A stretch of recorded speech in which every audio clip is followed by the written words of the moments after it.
Yeah. So what we're really doing is looking for neural patterns to get to understand, to teach our body how to move. This isn't, although it is a good exercise, it's not really intended to be an exercise in and of itself. In and of itself, no, but it demonstrates the fundamentals that are going to be used everywhere else. And one thing I think a lot of people missed, and I think Doc gets this because of his background in fighting, making both hemispheres of your brain work together in exercise is very important. That's why sometimes balancing is very challenging for some people, because the left and right brain enjoy working in isolation. Anytime I cross the midline, I'm creating a little bit of a dilemma. One side of my brain likes to do a lot of stuff and one side doesn't.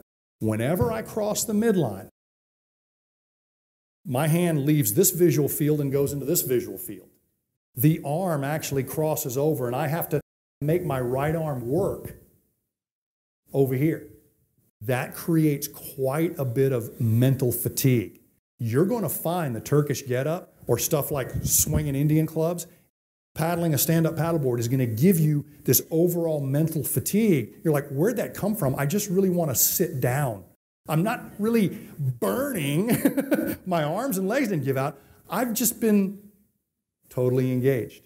And I think that's one thing that I want you to walk away from this with. When we pick these self-limiting exercises, whether it's balancing on a slack line, paddling a stand-up board, a single leg deadlift, a Turkish get-up, these are not options for you and your iPod.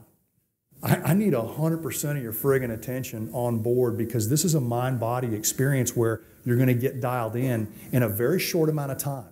Or if you try to watch TV, carry on a conversation, and do this, you'll still get good, but you'll never get as good as you can get, because this is total engagement, and you're going to run up against a lot of dilemmas when we present these functional movement scenarios. What we want you to do is use that full engagement to come over that. So you cross the midline numerous times in a get-up. So that whole neural pathway thing is huge.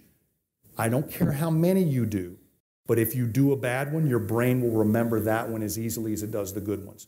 I think precision, quality, owning each stage of the get-up is much more important than how many did you do and how much did you lift when you did it. I know that doesn't go in line with a lot of the way it's used right now, but I think the people who probably brought us this brilliant move from combative arts and exercise didn't use it the way we're doing it right now as a gut check. And that's just my opinion for what it's worth.